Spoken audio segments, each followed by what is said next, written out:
जी नाज़रीन, welcome back. एक दफ़ा फिर आपको खुशामदीद कहते हैं मेट्रो न्यूज़ की माह रमज़ान मुबारक की खुसूसी नशरियात रमज़ान अल करीम सिलसिला इफ्तार के पकवान का। हमारे साथ मौजूद हैं शेफ़ फरदाना अनवर। अस्सलाम वालेकुम। वालेकुम अस्सलाम। क्या हाल है शेफ़? खैरियत से आप? फर्स्ट क्लास हैं। अब तो माशाल्लाह देखिए रमज़ान गुजरते चले जा रहे हैं, कटते चले जा रहे हैं, तो कैसे जा रहे हैं आपके रोज़े? कैसे जा रहे हैं? क्या रूटीन रहता है? अब ये तो बताएं। आदत हो गई। हाँ, अब तो ऐसे जीने की आदत हो गई है हम लोगों को। काश मजीद 11 महीने में अगर आपको हम सबको ऐसी आदत पड़ जाए तो यकीन करें बहुत सा अनाज हम लोगों का बच जाए, इस मुल्क थोड़े बहुत का, स्लिम भी दुनिया हो का जाएंगे। अनाज मिल जाए, स्लिम भी हो जाएंगे। यानी जो हमारे टॉक्सिन्स जिस्म के अंदर बन जाते हैं तो डिटॉक्सिफिकेशन भी हो जाएगी। जो हम हर वक्त डिटॉक्स वाटर पीते रहते हैं, कभी कुछ कर रहे हैं, कभी कीटो डाइट कर रहे हैं, कभी प्रोटीन डाइट कर रहे हैं, इन सब चीज़ों से निजात मिल जाए। नाज़रीन, पीर और जुमरात का आप अपनी रूटीन में, मामूलात में ये बात डाल लें कि पीर और जुमरात का रोज़ा सुन्नत के तौर पे, सुन्नत मोहम्मदी सल्लल्लाहु अलैहि वसल्लम के तौर पे अगर आप रख लें, आप यकीन करें ना सिर्फ आपकी सेहत बेहतर हो जाएगी, किसी किस्म की कोई बीमारी आपके नज़दीक नहीं आएगी। रसूलुल्लाह सल्लल्लाहु अलैहि वसल्लम का ये मामूल था कि आप सल्लल्लाहु अलैहि वसल्लम पीर और जुमरात का रोज़ा फरमाया करते थे। हम में से बहुत से ऐसे लोग हैं भी जो रोज़ा इख्तियार करते हैं पीर और जुमरात को। और अगर हम जब जाते हैं उम्रे पे मक्का और मदीना में, हम देखते हैं कि ये आम रिवाज है कि पीर और जुमरात को ना सिर्फ रोज़ा रखा जाता है बल्कि उसके साथ साथ इफ्तारी कराई जाती है। और बहुत सादा इफ्तारी नाज़रीन, एक कहवा थोड़ा सा, एक खजूर और एक जो अरबी जो डबल रोटी होती है या आप रोटी कह लें, वो ये कुल इफ्तार होता है। और ये मस्जिद नबवी में हर जानेमाज या हर सफ़ में बाकायदा जो है ना ये रखा हुआ होता है। पहले रोज़ा खोला जाता है पीर और जुमरात को मगरिब के वक्त, उसके बाद मगरिब की नमाज़ पढ़ी जाती है। इतना ज़बरदस्त लगता है, उसका वाकई जायका भी ऐसा होता है। इसके अलावा वहाँ खजूर लेके लोग पहल कर रहे होते हैं मक्के में भी कि किसी तरह से अगर मगरिब का वक्त है और सब लोग खजूर लेके खड़े हैं तो किसी तरह आपकी खजूर, बाकायदा कोशिश कर रहे होते हैं कि हर सूरत में आप उनके खजूरों में से खजूर लेके खा लें। तो ये जज्बा है और ये सुन्नत पे अमल करने का आलम है। और हम नाज़रीन अपनी यानी अपनी मसरूफियात ज़िंदगी में ऐसे मशगूल हो गए हैं कि हमें एहसास ही नहीं रहता। नमाज भी हम में से बहुत से लोग ऐसे हैं जो शायद जुमे की पढ़ते हों। अब रोज़ा रमज़ान के तो रख लेते हैं, लेकिन उसके अलावा कभी कोई और ये नहीं सोचते कि पीर और जुमरात का भी रोज़ा रख लें। आपने रखे हैं कभी पीर और जुमरात के रोज़े? थोड़ा इस्लामी लेक्चर हो गया बहरहाल किचन में, लेकिन मैंने कहा चलें। नहीं, मैंने कभी नहीं रखे आपने? अच्छा। और वैसे नफली रोज़े कभी कोई और नहीं रखे? वैसे रखे, जैसे शब बारात पे रख लिया, शब का, कदर, आशूरा का, ये इस तरह का। हाँ, मैं रख अच्छा, ये रोज़े रख लेती हैं। चलिए माशाल्लाह, ये भी अच्छी बात है। तो अब इफ्तार उसी किस्म के चल रहे हैं, पकोड़े, समोसे, दही बड़े, चना चाट या फिर कुछ फ्रूट चाट, या कोई फ़र्क आया? मेरे घर में तो शायद 2 दफ़ा खाना बना होगा, वरना इफ्तारी होती है, क्योंकि मेरे अब्बा को जो है उसके बगैर मज़ा ही नहीं आता। कहते हैं जब तक पकौड़े ना हो तो वो फिर इफ्तारी। मैं समझा आपके नहीं, मेरे घर में तो 2 ही दफ़ा खाना पका होगा, बाकी तो किसी न किसी के यहाँ से खाना आ जाता है और हम खा लेते हैं। मैं समझा नहीं। मैंने कहा शेफ़ फरदाना, अच्छा, वो रिवाज अब खत्म हो गया। पहले इफ्तारियां आती थी एक दूसरे के घर में, तो वो तो अब होता ही नहीं है ना। ईद पे शीर खुरमा आ रहा होता था नेबर से। ज़हीन और समझदार हो गए हैं, उनको पता है कि इफ्तारी एक घर से जाती है, फिर दूसरे घर से आई, बेल बजी, वही इफ्तारी दूसरे प्लेटों में डाली और आगे बढ़ा दी, उसके बाद फिर कहीं से आई। तो ये भी बहुत होता है कि इफ्तारी जो है वो एक जगह से ली और उसको जो है ना दूसरी जगह। आपने कभी किया ऐसा? ना है? नहीं। एक जगह से कभी आई हो, आपने फटाफट पलटी धो के साफ करके दूसरी इफ्तारी है उसी में अपनी दूसरी की इफ्तारी मिक्स करके दे दी होती है, बांटनी होती है, तो बांटती है आप इफ्तारी बना के बांटती? कौन से अलविदाई जुमे को बांटती हैं 27वीं? अभी संडे वाले दिन भी जो है मैंने बिरयानी की देग बनवाई थी। वो बिरयानी की देग इफ्तारी में बांटी आपने? हाँ, इफ्तारी से पहले जो मतलब मेड वो जो एक पहले रिवाज होता था, ट्रे के अंदर एक खजूर, नहीं वो भी दिया था, प्याले में एक किसी में दही बड़े, फ्रूट चाट, दही बड़े, ये छोले, ये तमाम चीजें, या एक प्लेट बना ली गई है, एक ट्रे के अंदर छोटी छोटी कटोरियों में चीजें रख दी, और एक साथ में शरबत का गिलास भी रखा जाता था। और उसके ऊपर, अच्छा खास बात यह है कि उसके ऊपर एक जाली का कपड़ा होता था, वो डाल के, और उसके, क्योंकि हमारे यहाँ जो बहुत से घरों में ये होता था कि खाने को खुले आसमान के नीचे नहीं लेके और कहते हैं कि नहीं, खुले आसमान के नीचे बगैर इसको ढांपे हुए किसी भी जाली के कपड़े से क्यों न ढांपा हो।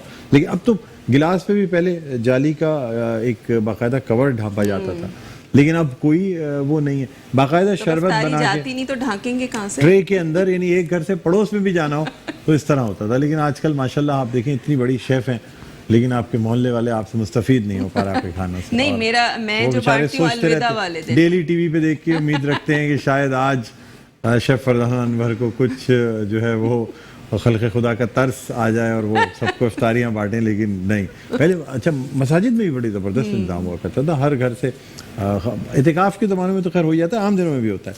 बहरहाल नाज़रीन बड़ा अच्छा लगता है, हम कोशिश यही होती है कि ये पुरानी रिवायात ज़िंदा रहनी चाहिए, ये रिवायात, इन रिवायत को ख़त्म नहीं होना चाहिए, थोड़ा सा टाइम निकाल लेना चाहिए पड़ोसियों के लिए, घर वालों के लिए, रिश्तेदारों के लिए। इससे मोहब्बतें बढ़ती हैं, इससे आपके मिलने जुलने वालों में जो है वो एक जो अगर कोई तलखी हो गई हो, कोई क़तअ ताल्लुक़ ही हो गई हो, वो ख़त्म हो जाती है चीज़ें। रमज़ान मुबारक का तो महीना ही ऐसा है, आप किसी को एक ट्रे भर के खाना देंगे, अल्लाह ताला आपको 70 ट्रे के बराबर जो है ना खाना वापस करेगा। बहरहाल शेफ फरजाना आज क्या बना रही है मुझे ये बताइए। आज हम बना रहे हैं potato and rice cutlets. Potato and rice cutlets बना रही हैं आप, माशाल्लाह, ये तो बड़े ज़बरदस्त, यानी राइस भी इसमें मिक्स होगी और वेजिटेबल्स भी होंगी, मुख्तलिफ असॉर्टेड वेजिटेबल्स हैं, और ये बड़े कटलेट्स भी एक डिश है जो कि हम भूल गए थे, जो इफ्तार में खाई जाती है। चले माशाल्लाह, ये बहुत अच्छी बात है।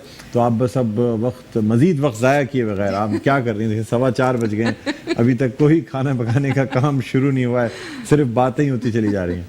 चलें हम स्टार्ट करें। चलें जी, बिस्मिल्लाह, आप स्टार्ट करें। जी नाज़रीन, आज मैं बना रही हूँ यहाँ पे पोटैटो एंड राइस कटलेट्स, और पोटैटो एंड राइस कटलेट्स के लिए मेरे पास यहाँ पे 2 उबले हुए आलू थे जिनको मैंने कद्दूकश कर लिया था। उबाल के आपने ग्रेट कर लेना है, कद्दूकश कर लेना है। यहाँ पे मेरे पास उबले हुए चावल हैं। अच्छा, उबले हुए चावल अगर आपके थोड़े से खिले खिले हैं, फरेरे हैं, तो आपने उसको मिक्सर में डाल के थोड़ा सा ब्लेंड कर लेना है ताकि वो सॉफ्ट हो जाएँ, थोड़ा सा चॉपराइज हो जाएं। और अगर आपके सॉफ्ट चावल हैं, नरम चावल हैं, तो उसको ज़रूरत नहीं है आपको करने की। मेरे पास ये जो थे ये थोड़े से नरम चावल थे, तो ये मैंने 1 कप लिए हैं, ये मैं इसमें शामिल करूँगी। अच्छा, ये आपके घर में जो भी लेफ़्ट ओवर चावल बच जाते हैं, अक्सर घरों में उबले हुए चावल बनते हैं, फिर वो बच जाते हैं, फ्रिज में रखे हुए होते हैं, तो आप ये वो यूज़ कर सकते हैं। मैं भी वही यूज़ कर रही हूँ, ठीक है। तो ये कल के उबले हुए चावल थे, तो ये देखें सॉफ्ट हैं, तो ये हाथ से ही मैश हो रहे हैं, तो आपको इसको ज़रूरत नहीं है मिक्सर में डालने की। इसके अलावा 1 अदद छोटे साइज़ की गाजर है जिसको मैंने ग्रेट कर लिया था, ये मैं इसमें शामिल कर दूँगी। 1 छोटे साइज़ की शिमला मिर्च थी, इसको चॉप्ड कर लिया था, ये मैं इसमें शामिल कर रही हूँ। 1 अदद प्याज है दरमियाने साइज़ की, ऑमलेट की तरह चॉप्ड हुई हुई, ये मैं इसमें शामिल कर रही हूँ। साथ साथ इसमें मैं शामिल करूँगी कुटा हुआ ज़ीरा 1 टीस्पून। इसके अलावा मैं इसमें नमक शामिल करूँगी तकरीबन ½ टीस्पून के करीब नमक चला गया। इसके अलावा पिसी हुई लाल मिर्चें 1 टीस्पून और थोड़ी सी कुटी हुई लाल मिर्च, ये शामिल करना है आपने। इसके अलावा थोड़ा सा मैं शामिल करूँगी गरम मसाला पाउडर, ये चला गया इसमें। और तमाम चीज़ों को आपने अच्छा सा मिक्स करना है। यहाँ पे मेरे पास 1 टेबलस्पून कॉर्नफ्लावर है, रेसिपी कार्ड में 2 टेबलस्पून लिखा है, मैं 1 टेबलस्पून कॉर्नफ्लावर शामिल कर रही हूँ और 1 टेबलस्पून मैं इसमें बेसन शामिल कर रही हूँ। अगर आपके पास कॉर्नफ्लावर नहीं है तो आप 2 टेबलस्पून बेसन शामिल कर दीजिएगा, तो वो भी बाइंडिंग का काम अंजाम देता है। इसके अलावा आपने इसमें शामिल करना है बेसन 1 टेबलस्पून, 1 टेबलस्पून कॉर्नफ्लावर, 1 टेबलस्पून बेसन। तमाम चीज़ों को आपने अच्छा सा मिक्स करना है।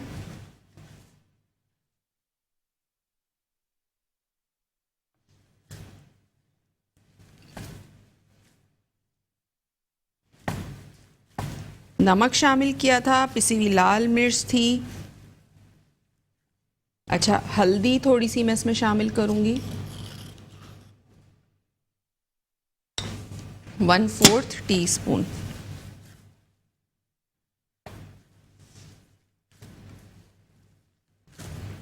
और आपने इसमें शामिल करना है चाट मसाला, जो मैंने निकाला नहीं है, मैं अभी निकाल लेती हूँ। वो आप इसमें शामिल करेंगे 1 टीस्पून चाट मसाला,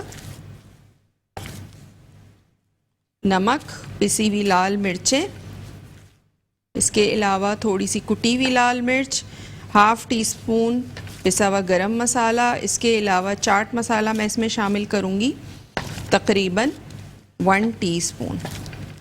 नमक गया था हाफ़ टी स्पून। ये देखें इस तरह बाइंड हो गया है।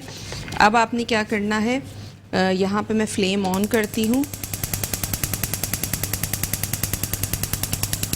ये वाला ऑन करती हूँ। इसमें मैं ऑयल शामिल करूँगी। हम इसको करेंगे डीप ऑयल में फ्राई नहीं करना है, शैलो फ्राई करना है, ठीक है।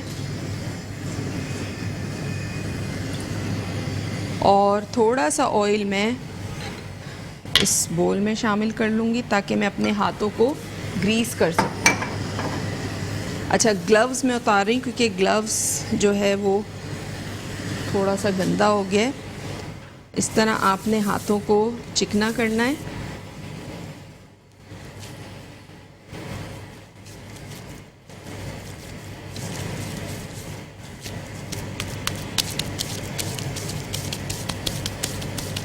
इस तरह करके आपने छोटे छोटे इसके बनाने हैं कटलेट्स, ठीक है। ये देखिए, ये इस तरह के आपने बनाने हैं कटलेट्स। ये देखिए, ठीक है, ये इस तरह बनाते चले जाएं। अच्छा, मैं चाट मसाला निकाल लेती हूँ। थोड़ा सा चाट मसाला भी मैं इसमें शामिल करूँगी। तकरीबन 1 टीस्पून जितना चाट मसाला हम इसमें शामिल करेंगे।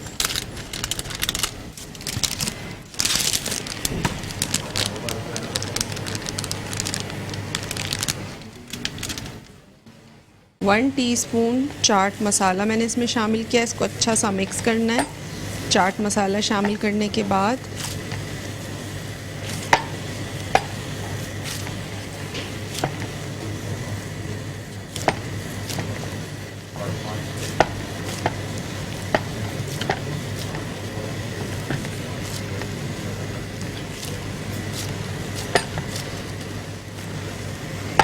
अच्छा, साथ साथ आज हमारे साथ मौजूद है मरहबा गुले बहार, और जिससे आज हम बनाएंगे बादाम का शरबत।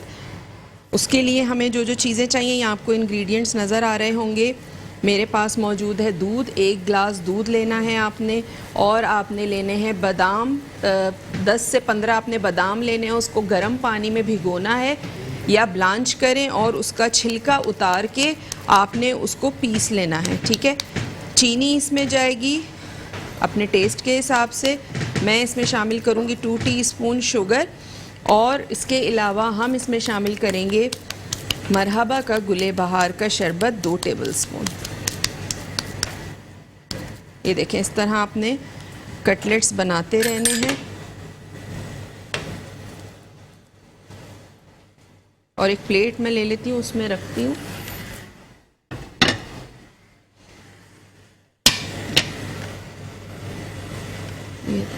ब्रेक है। अच्छा, यहाँ पे मैं कटलेट्स बना रही हूँ। ऑयल हमारा गरम हो रहा है। मैं फ्राइंग स्टार्ट करूँगी। रेसिपी दोबारा से रिकैप कर दूँगी, लेकिन यहाँ टाइम हो गया है एक ब्रेक का। आपने कहीं नहीं जाना, देखते रहिए इफ्तार के पकवान। Welcome back. ब्रेक से वापस आ चुके हैं, और ब्रेक पे जाने से पहले मैं बना रही थी potato and rice cutlets. Potato and rice cutlets के लिए कटलेट्स हमारे यहाँ फ्राई हो रहे हैं। इसके लिए मैंने क्या क्या चीज़ें ली थी, 2 उबले हुए आलू थे जिसको मैंने ग्रेट कर लिया था, यानी कद्दूकश कर लिया था। इसके अलावा 1 कप उबले हुए चावल थे, सॉफ्ट आपने लेने हैं। और अगर सॉफ्ट नहीं हो तो उसमें आपने क्या करना है, चॉपर में डाल के उसको थोड़ा सा चॉपराइज कर लेना ताकि वो थोड़े से क्रश हो जाएं। और अगर आपके राइस जो है वो सॉफ्ट हैं तो फिर आपको ज़रूरत नहीं है उसको कुछ भी करने की। आपने वैसे ही हाथ से मिक्सिंग कर लेनी है उसकी आलूओं के साथ। और उसमें मैंने शामिल किया था 1 गाजर छोटी कद्दूकश की हुई, ग्रेट की हुई, 1 छोटे साइज़ की शिमला मिर्च थी जिसको मैंने बिल्कुल फाइनली चॉप कर लिया था। प्याज थी 1, उसको भी हमने चॉप कर लेना है। साथ साथ उसमें मैंने जो मसाले शामिल किए थे, नमक शामिल किया था half tea spoon, chaat masala था 1 टीस्पून, पिसी हुई लाल मिर्च थी 1 टीस्पून लेवल करके, कुटी हुई लाल मिर्च हाफ़ टी स्पून, इसके अलावा हल्दी 1/4 टीस्पून, ज़ीरा था कुटा हुआ आपने लेना है 1 टीस्पून, और तमाम चीज़ों को आपने कर लेना है अच्छा सा मिक्स। देखें इतने ज़बरदस्त से ये कबाब हमारे यहाँ फ्राई हो रहे हैं।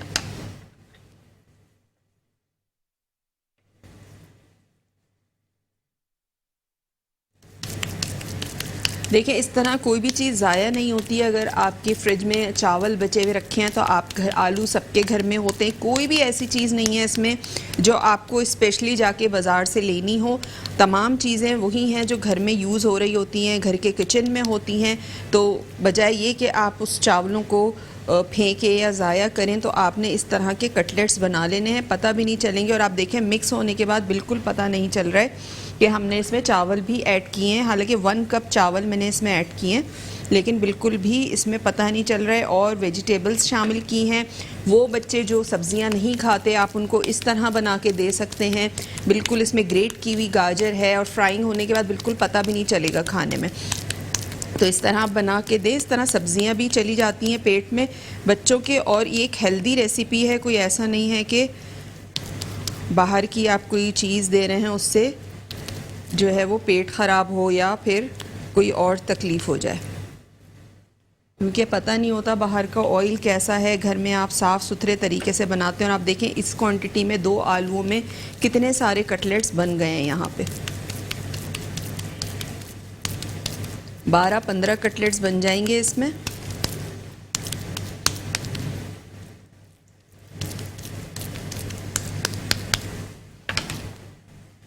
जो जो होते जा रहे हैं मैं इसको टर्न करती जाऊंगी।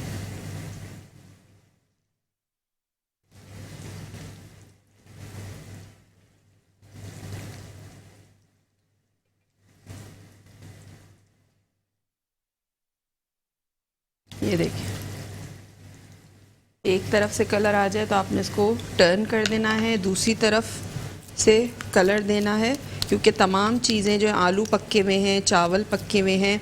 और जिस तरह हमने गाजर को ग्रेट किया है, शिमला मिर्च बारीक है, तो वो तो फ़ौरन ही फ्राइंग में ही हो जाएगी, उसको इतनी ज़रूरत भी नहीं है आपको कुक करने की।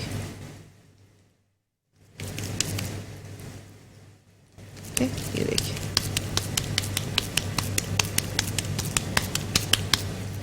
हाथों को ग्रीस ज़रूर कीजिएगा वरना ही चिपकना शुरू हो जाएंगे। हाथ पे हल्का सा ऑयल से आपने चिकना कर लेना है और उसके बाद आपने इसके छोटे छोटे कटलेट्स बनाने हैं। अच्छा, इसको आप फ्रीज़ नहीं कर सकते, जब आपने बनाना हो तो उसी वक्त बनाएं। और जैसे अगर शाम में बनाना है तो दोपहर में इस तरह आपने टिक्कियाँ बना के, कटलेट्स बना के फ्रिज में रख लिए, उसको कवर करके क्लिंग फिल्म से, और उसके बाद शाम में आप उसको फ्राई कर लें। और कोई इतनी मेहनत वाला काम नहीं है, बहुत आसानी से आपके सामने। देखें मैं यहाँ पे बना रही हूँ, तो इसमें मेहनत भी नहीं है बहुत ज़्यादा कि आपको बहुत ज़्यादा इसमें मेहनत करनी पड़े।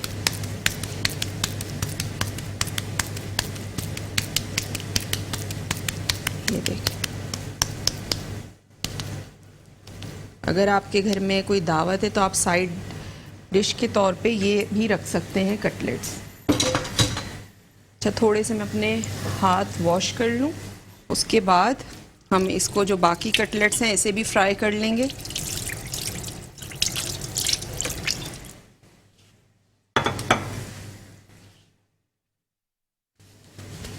ये देखिए, और पलटने के बाद बिल्कुल ऐसा लग रहा है जैसे शामी कबाब। शामी कबाब का कलर भी ऐसे ही होता है, लाइट ब्राउन सा। तो ये बिल्कुल ऐसा कलर आया है इसका जैसे शामी कबाबों का कलर होता है।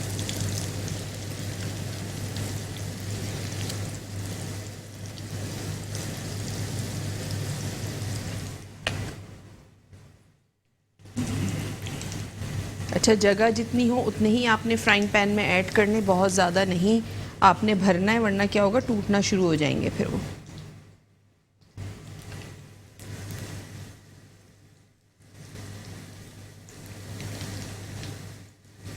और अगर आपको लगे, पहले आप एक उसमें फ्राई करके देखें, अगर आपको लगे कि वो टूट रहा है या बिखर रहा है तो आपने उसमें थोड़ा सा बेसन या थोड़ा सा कॉर्नफ्लावर और शामिल कर देना है, फिर अच्छा सा मिक्स करें।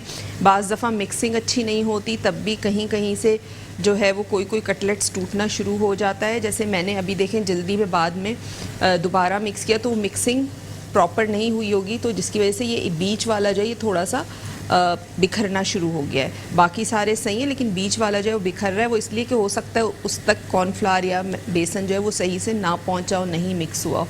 तो मिक्सिंग आपकी अच्छी होनी चाहिए ताकि चीज़ आपकी सही बने। और बड़े आराम से आपने इसको निकालना है, टर्न करना है। कोई बहुत ज़्यादा वो उसके साथ ज़ोर ज़बरदस्ती करके निकालने की ज़रूरत नहीं, वरना ये बड़े नाजुक से होते हैं, ये फिर टूट जाते हैं। अच्छा, यहाँ चीज़ों को मैं कर देती हूँ साइड पे।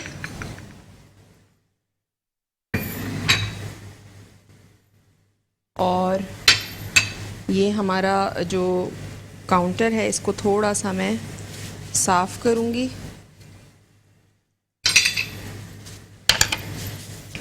साथ साथ सफाई का भी आपने ख्याल रखना है।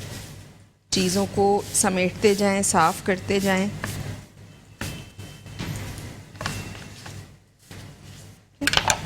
और बस इसके बाद हम आ जाएंगे ड्रिंक के ऊपर। जो हमारी ड्रिंक है मरहबा गुले बहार से हम बना रहे हैं बादाम का शरबत, और जिसके लिए 1 गिलास दूध लिया है। चीनी है हमारे पास 2 टीस्पून, बादाम 15 अदद बादाम थे जिसको मैंने ब्लांच किया था, छिलका उतार लिया था और पीस लिया था। और इसके अलावा गुले बहार जो है वो शरबत है हमारे पास, 2 टेबलस्पून इसका हम शामिल करेंगे। यहाँ पे हमारे कटलेट्स हो रहे हैं फ्राई। ब्रेक का भी टाइम हो गया है, आपने कहीं नहीं जाना, देखते रहिए इफ्तार के पकवान।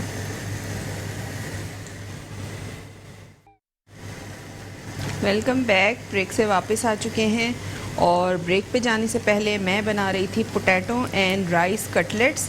ये जो हमने पहले डाले थे आपको नज़र आ रहे होंगे, ये तैयार हो चुके हैं। और बाकी के जो कटलेट्स थे वो मैंने ऑयल में शामिल कर दिए, ये फ्राई हो रहे हैं। रेसिपी को दोबारा से रीकैप कर देती हूँ। पोटैटो एंड राइस कटलेट्स के लिए मैंने क्या किया था, मैंने आलू लिए थे 2, उसको उबाल के आपने ग्रेट कर लेना है। साथ साथ हमने लिए थे 1 कप उबले हुए चावल। सॉफ़्ट चावल होने चाहिए। अगर आपके चावल सॉफ़्ट नहीं हैं, नरम नहीं हैं, फरेरे चावल हैं, बचे हुए जो चावल होते हैं मैं उसकी बात कर रही हूँ, तो आपने उसको किसी भी मिक्सर में डाल के एक दफ़ा चला लेना है तो वो थोड़े से चॉपराइज हो जाएंगे। वो आपने आलूओं में शामिल करने हैं। इसके अलावा 1 गाजर आपने लेनी है दरमियाने साइज़ की, उसको कद्दूकश कर लेना है, वो आपने शामिल करना है। 1 शिमला मिर्च थी छोटे साइज़ की, इतने साइज़ की, वो आपने चॉप कर लेनी है। 1 प्याज थी दरमियाने साइज़ की, वो आपने ऑमलेट की तरह बारीक चॉप कर लेनी है। मसालों में मैंने उसमें शामिल किया था नमक 1/2 टीस्पून, चाट मसाला 1 टीस्पून, पिसी हुई लाल मिर्च 1 टीस्पून, कुटी हुई लाल मिर्च 1/2 टीस्पून, हल्दी पाउडर शामिल किया था 1/4 टीस्पून, पिसा हुआ गरम मसाला था 1/2 टीस्पून, और मैंने उसमें शामिल किया था कुटा हुआ ज़ीरा 1 टीस्पून। तमाम चीज़ों को डाल के आपने अच्छा सा मिक्स करना है। और मैंने उसमें क्या शामिल किया था, 1 टेबलस्पून कॉर्नफ्लावर और 1 टेबलस्पून भर के बेसन। अगर आपके पास कॉर्नफ्लावर नहीं है तो आप 2 टेबलस्पून बेसन डालेंगे, अगर बेसन नहीं है तो 2 टेबलस्पून कॉर्नफ्लावर शामिल कर दीजिएगा, ठीक है। तो वो दोनों चीज़ें बाइंडिंग में काम आती हैं। ये आपने कर दिया, अच्छी सी आपने बाइंडिंग करनी है। उसके बाद आपने क्या करना है, उसके बाद आपने हाथों को चिकना करना है, और जिस तरह से मैंने छोटे छोटे कटलेट्स बना के फ्राई किए हैं, इस तरह आपने इसको फ्राई करना है और आपने सर्व करना है केचप के साथ, चिली गार्लिक सॉस के साथ या हरी चटनी के साथ। साथ साथ आज हम बना रहे हैं मरहबा के गुले बहार से बादाम का शरबत। उसके लिए 1 गिलास दूध है मेरे पास, चीनी है 2 टीस्पून, 15 बादाम लिए थे जिसको मैंने ब्लांच कर लिया था, उसके बाद मैंने उसको पीस लिया था, तो वो हम इसमें शामिल करेंगे। गुले बहार शामिल करेंगे 2 टेबल स्पून। तो ये ज़बरदस्त सा अभी हम बनाते हैं शरबत। और साथ साथ कोई भी फरमाइश करनी हो रमज़ान से रिलेटेड, ईद अब आने वाली, ईद से रिलेटेड, तो कोई ख़ास चीज़ सीखना चाहते हैं तो फेसबुक पे मेरा पेज है शेफ़ फरजानास किचन के नाम से, वहाँ जाएं, उसको लाइक करें, ज़्यादा से ज़्यादा शेयर करें। वहाँ आपको मेरी बहुत सारी कुकिंग की वीडियोस मिलेंगी, डिफरेंट एक्टिविटीज़ देखने को मिलेंगी, और अपकमिंग जो भी मेरी एक्टिविटी आ रही होगी, डिफरेंट जगहों पे मैं कुकिंग क्लासेस वगैरह ले रही होती हूँ तो वो मैं अपलोड कर देती हूँ उसकी। तो अगर वहाँ आपको ज्वाइन करना है तो उसकी नोटिफिकेशन आप तक पहुँच जाया करेगी। उसके लिए लाजमी है कि आपने मेरा पेज लाइक करना है और शेयर ज़रूर करें। लाइक करने से क्या होगा कि नोटिफिकेशन आप तक पहुँच जाएगी। साथ साथ अगर आप कोई फरमा फरमाइश करना चाहते हैं, क्योंकि कॉल्स थोड़ी सी मुश्किल होती हैं, बिज़ी लाइंस जा रही होती हैं, तो आप मुझे इनबॉक्स कर सकते हैं मेरे पेज के ऊपर। इसके अलावा मेट्रो वन न्यूज़ का यूट्यूब चैनल है, अगर आपसे शो मिस हो जाता है तो वहाँ पे आप हमारा शो देख सकते हैं। अभी तो रमज़ान ट्रांसमिशन है, तो इनकी डिफरेंट सेगमेंट्स हो रहे होते हैं, जिसमें मेरा किचन सेगमेंट भी है। तो कोई भी चीज़ अगर मिस हो जाए आप मुझसे भी कांटेक्ट कर सकते हैं मेरे पेज पे, वरना आप मेट्रो वन न्यूज़ का जो यूट्यूब चैनल है आप उस पर भी जाके देख सकते हैं। साथ साथ मेरे पेज जो मेरा यूट्यूब चैनल है वो भी शेफ़ फरजानाज़ किचन के ही नाम से है, तो वहाँ पे भी जाएं, उसको सब्सक्राइब करें। वहाँ पे भी आपको मेरी बहुत सारी जो वीडियोस हैं वो देखने को मिलेंगी, बड़े मज़े मज़े की उसमें रेसिपीज़ हैं जो मैंने वहाँ अपलोड की हुई हैं। वो भी शेफ़ फरजानाज़ किचन के ही नाम से मेरा पेज है, तो उसे भी जाके आपने सब्सक्राइब करना है और वीडियोस को लाइक करना है, शेयर करना है, ठीक है। तो यहाँ पे हमारे ज़बरदस्त से कटलेट्स जो हैं वो फ्राई हो रहे हैं, बस ये 2 रह गए, इसको मैं निकाल लूँगी। उसके बाद फिर हम आ जाएंगे ड्रिंक की तरफ, जो हम बना रहे हैं मरहबा के गुले बहार से।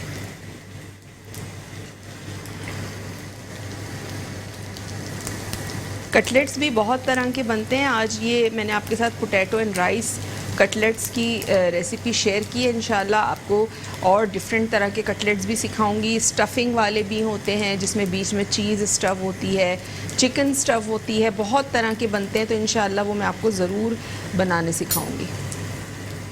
वो आप ईद पे भी बना सकते हैं, ईद ट्रॉली में भी रख सकते हैं। ऐसा होता है ना, बहुत सारे हमारे ईद वाले दिन ऐसा होता है अचानक मेहमान आ गया, कोई शाम के टाइम में कोई आ गया मिलने के लिए, तो ज़ाहिर सी बात है उस वक्त तो आप खाना नहीं सर्व कर सकते। अगर कोई खाने के टाइम पे आएगा जब भी आप उसको खाना खिलाएंगे, लेकिन अगर कोई शाम के टाइम पे आए 5 बजे, 5:30, 6 बजे, तो उसके साथ आप चाय के साथ आप डिफरेंट चीज़ें जो हैं वो सर्व कर रहे होते हैं। एक ईद ट्रॉली होती है जिसमें ख़ास चीज़ें होती हैं जो हम बनाते हैं ईद वाले दिन, वो हम रखते हैं, तो उसमें आप ये डिफरेंट चीज़ें जो है, कटलेट्स हो गए, इस तरह की मुख्तलिफ़ चीज़ें मैं आपको बीच बीच में सिखा दूँगी, तो वो भी आप बना के अपनी ईद ट्रॉली पे उसको रख सकते हैं। तो यहाँ पे कटलेट्स देखें हमारे ज़बरदस्त से तैयार हो चुके हैं, और इसको भी मैं यहाँ साइड पे कर देती हूँ।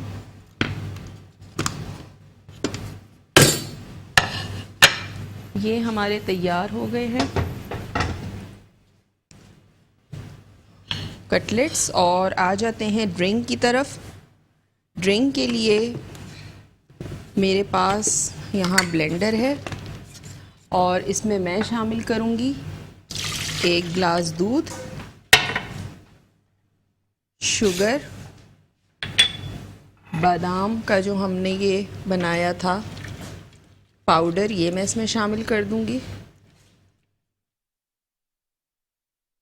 साथ साथ मैं यूज़ करूँगी मरहबा का गुले बहार, जो मेरे पास यहाँ पे पहले से खुला हुआ भी मौजूद है। ये हम शामिल करेंगे इसमें 2 टेबलस्पून। ये चला गया इसमें, और इसको डाल के आपने अच्छा सा करना है ब्लेंड।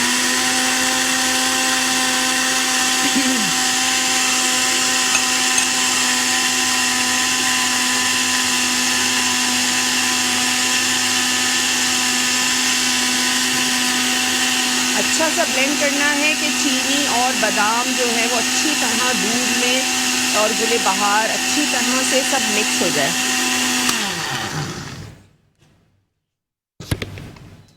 और इसको मैं निकालूंगी ग्लास में। ये ज़बरदस्त सा साथ में इसके हमने ये तैयार किया है शरबत, जो हमने बनाया है गुले बहार से। और दोनों रेसिपीज़ जो हैं वो हमारी तैयार हो चुकी हैं। कटलेट्स भी हमारे तैयार हो गए हैं। इसके अलावा गुले बहार से जो हमने शरबत बनाया है, बादाम का शरबत, वो भी तैयार हो गया है।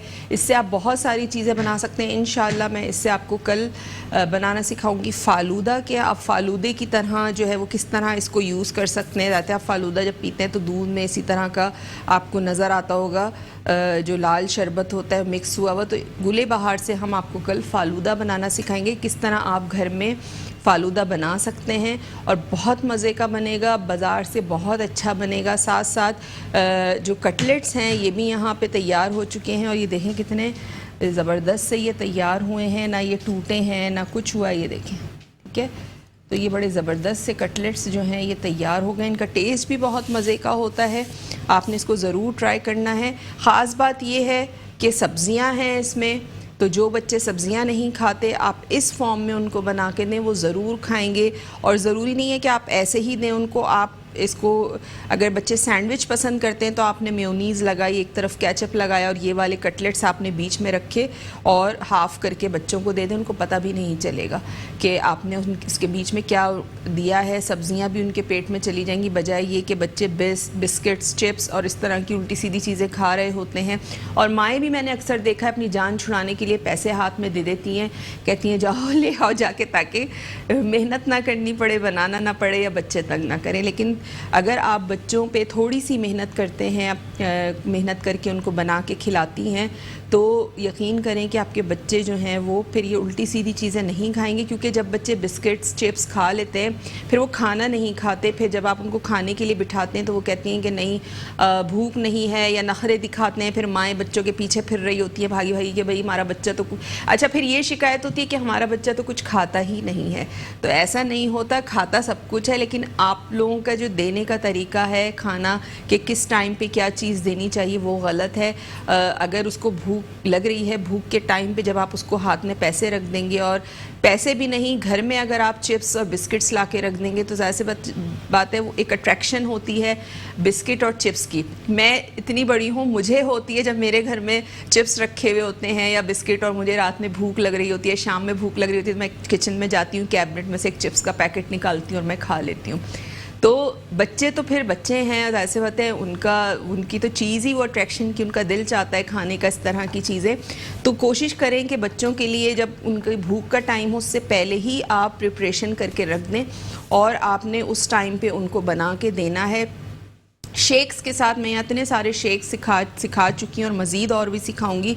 तो आपने मुख्तलिफ़ शेक्स बनाने हैं, दूध के साथ बना लें या किसी भी चीज़ के साथ, कोई फ्रेश फ्रूट के साथ आप बना सकते हैं, वो उसके साथ आप दें तो एक हेल्दी मील, हेल्दी चीज़ बच्चे के पेट में भी जाएगी, आपका बच्चा भी हेल्दी रहेगा, तंदुरुस्त रहेगा, तवाना रहेगा और बीमारियों से बचा रहेगा। क्योंकि हम जब बच्चों को ज़्यादा बाहर की चीज़ें खिलाते हैं तो उससे क्या होता है, पेट भी ख़राब हो जाता है, भूख भी मर जाती है। सबसे बड़ी चीज़ होती है कि भूख मर जाती है, बच्चों को भूख लगना बंद हो जाती है, क्योंकि बाज़ार की चीज़ें आपको पता है किस तरह की होती हैं। तो कोशिश करें कि घर में जितना हो सके ज़्यादा से ज़्यादा बच्चों को बना के खिलाएं। मैं ये नहीं कह रही कि बिल्कुल ना दें, लेकिन हफ्ते में एक दिन बना लें जिसमें आप उनको बाहर का जो है वो परमिशन दें खाने की, लेकिन पूरा वीक आपने जो है वो बच्चों को घर का ही देना है, साफ़ सुथरे तरीके से बना हुआ खाना। तो रेसिपी हमारी ये कंप्लीट हो चुकी है और ड्रिंक भी हमारा कंप्लीट हो चुका है। साथ साथ कुछ मैसेजेस मेरे पास आए थे मेरे फेसबुक पेज पे, जो मेरा पेज है शेफ़ फरजानाज़ किचन के नाम से, वहाँ आए थे और वहाँ पे नाइला ने मुझसे फरमाइश की है कि चिकन मखनी हांडी बनानी सिखा दें। तो मखनी हांडी मैं वैसे सिखा चुकी हूँ, मैं आपको दोबारा भी करवा दूँगी, क्योंकि देखिए बहुत सारी ऐसी रेसिपीज़ होती हैं जो आप लोग मुझे कहते हैं कि आप ये सिखा दें, लेकिन मैं वो सिखा चुकी होती हूँ। तो मैं दोबारा इसलिए जल्दी जल्दी नहीं कराती कि फिर जिन्होंने सीख ली होती है वो नई रेसिपी के इंतज़ार में बैठे हुए होते हैं कि वो कुछ नया सीखें, तो वो बेचारे फिर उनकी जो चीज़ें हैं, फरमाइश है, वो पीछे रह जाती है। तो मैं इसलिए आप लोगों से कहती हूँ कि आप लोग मेट्रो वन न्यूज़ का जो यूट्यूब चैनल है वहाँ लज्जत बाय मेट्रो आप टाइप करेंगे तो मेरे तमाम शोज़ आ जाएंगे। उसमें आपको तमाम चीज़ें जो आप मुझसे फरमाइश, जो मैं सिखा चुकी हूँ और उसकी आप मुझसे फरमाइश करते हैं, वो आपको वहाँ पर मिल जाएगा। जैसे रसमलाई की मुझसे फरमाइश की गई थी, रसमलाई 2 बार मैं यहाँ अपने किचन में सिखा चुकी हूँ, गुलाब जामुन सिखा चुकी हूँ, इसके अलावा मखनी हांडी सिखा चुकी हूँ, कढ़ाई की फरमाइश आई थी वो तो मैं बहुत दफ़ा और कई तरह की कढ़ाई सिखा चुकी हूँ। चिकन टिक्का बिरयानी की फरमाइश थी, वो मैंने अभी नहीं सिखाई क्योंकि थोड़ा सा टाइम का इशू होता है। रमज़ान में आपको पता है सेगमेंट होता है हमारा, और थोड़ा सा ये होता है कि बाज़ दफ़ा ब्रेकिंग भी आ जाती है, शो लेट शुरू होता है तो टाइम कम होता है। तो इस वजह से मैं थोड़ी सी ये इस तरह की रेसिपीज़ थोड़ी सी अवॉइड कर रही हूँ अभी। बिरयानी हो गई या इस तरह की कोई चीज़ हो गई, वो मैं इंशाल्लाह आपको ईद पे ज़रूर कराऊंगी। और बीच में अगर मौका मिला मैं पता कर लूँगी, अगर हमारे पास टाइम ज़्यादा हुआ तो आपको ज़रूर चिकन टिक्का बिरयानी या दूसरी बिरयानी जो आप लोगों ने मुझसे फरमाइश की हुई है वो मैं ज़रूर सिखाऊंगी। अच्छा, साथ साथ मटन कुन्ने की भी फरमाइश थी, तो जिस दिन मटन थोड़ा सा सस्ता होगा मैं ज़रूर मटन कुन्ना सिखा दूंगी, क्योंकि आपको पता है मटन बहुत ज़्यादा एक्सपेंसिव है। रेसिपी मैं आप लोगों के साथ ज़रूर शेयर कर दूंगी, या मैं अपने YouTube चैनल पे अपलोड कर दूंगी, आप लोग वहाँ से देख लीजिएगा। जिस दिन मैं अपलोड करूँगी मैं उस दिन यहाँ अनाउंस कर दूंगी, तो आप वहाँ जाके देख सकते हैं। तो ये है कि कुछ चीज़ें ऐसी होती हैं जो टाइम टेकिंग होती हैं, जैसे कुन्ना है बहुत टाइम टेकिंग है, उसमें मैं ये नहीं कर सकती कि मैं गोश्त बॉईल करके लाऊं और यहाँ आपके सामने लाऊं, वो टेस्ट ही नहीं आएगा। ठीक है, कुछ रेसिपीज़ के लिए हमें गोश्त बॉईल नहीं करना होता, हमें डायरेक्ट बनानी होती है, उसका फ्लेवर ही जब ही निकल के आता है। और कुछ रेसिपीज़ में बॉईल गोश्त चल जाता है, जैसे मैं घर से बॉईल करके ले आती हूँ या यहाँ स्टूडियो में अपने ऑफिस में जल्दी आ जाती हूँ तो मैं पहले से बॉईल कर लेती हूँ। तो कुछ चीज़ें होती हैं जिसमें आप बॉइल्ड गोश्त जो है वो यूज़ कर सकते हैं, लेकिन बहुत सारी रेसिपीज़ ऐसी भी हैं जिसमें हमें डायरेक्ट गोश्त डाल के और उसी वक्त कुक करने में मज़ा आता है, पकाने में उसी में ही फ्लेवर भी निकल के आता है। तो इंशाल्लाह मटन कुन्ने की रेसिपी जो है वो ज़रूर आपके साथ शेयर करूँगी। अच्छा, एक हमारी और थी, मुझे उनका नाम याद नहीं आ रहा, फेसबुक पे मैसेज आया था, उन्होंने मुझे कहा था कि मसाला डोसा बनाना सिखा दें। तो मसाला डोसा इंशाल्लाह पूरी कोशिश है मेरी कि मैं रमज़ान में ही सिखा दूं, क्योंकि वो एक ऐसी रेसिपी है जो बहुत डिफरेंट भी है, बहुत सारे लोग उसे शौक़ से भी खाते हैं मुझ समय, क्योंकि मुझे पर्सनली मसाला डोसा बहुत पसंद है। और ख़ास उसके साथ जो नारियल की चटनी और सांबर होता है, एक बड़ा मज़े का ये इंडियन डिश है, साउथ इंडियन, तो ये बहुत मज़े की बनती है। तो इंशाल्लाह पूरी कोशिश है कि बीच में किसी भी दिन मैं आपको मसाला डोसा बनाना सिखा दूंगी। तो ये 2-4 रिक्वेस्ट आई हुई थी जो मैंने आप लोगों के साथ शेयर की हैं। साथ साथ पेज को आपने लाइक करना नहीं भूलना है, क्योंकि अगर आप पेज को लाइक करेंगे तो आप मेरे साथ कनेक्ट रह सकते हैं। मेरी जो भी अपकमिंग शोज़ हैं, अपकमिंग एक्टिविटीज़ हैं, आपको पता चलती रहेंगी। और अगर नहीं लाइक करेंगे तो फिर वही कॉल्स आती हैं और आप लोग कहते हैं कि आपने फ़लाँ चीज़ हमने आपसे कहा था, या आपसे रब्ता नहीं हो पाया, या कॉल नहीं मिल पाई। बहुत सारे कॉलर्स कॉल कर रहे होते हैं, लाइन बिज़ी जा रही होती है, जिसकी वजह से मैं आपको कहती हूँ कि आप पेज पे भी मुझे मैसेज कर दिया करें, इनबॉक्स कर दिया करें आपकी अगर कोई फरमाइश हो तो। तो यहाँ पे हमारी जो रेसिपी है, उम्मीद करती हूँ कि समझ में आ गई हो कि इसको आप ज़रूर ट्राई कीजिएगा और अपना फ़ीडबैक ज़रूर दिया करें। बहुत सारे मेरे ऐसे व्यूवर्स हैं जो मुझे मेरे पेज पे देते हैं फ़ीडबैक, अच्छा लगता है। और बहुत सारे लोग मुझे पिक्चर्स भी बना के भेजते हैं, तो वो भी बहुत अच्छा लगता है और ख़ुशी होती है कि आप लोग मेरी रेसिपी ट्राई कर रहे हैं। तो उम्मीद है कि रेसिपी आज की आपको पसंद आई होगी। इसको ट्राई ज़रूर कीजिएगा, अपना फ़ीडबैक ज़रूर दीजिएगा। इंशाल्लाह कल आपसे मुलाकात होगी एक और मज़ेदार रेसिपी के साथ। तो कल तक के लिए मुझे दीजिए इजाज़त। अल्लाह हाफ़िज़।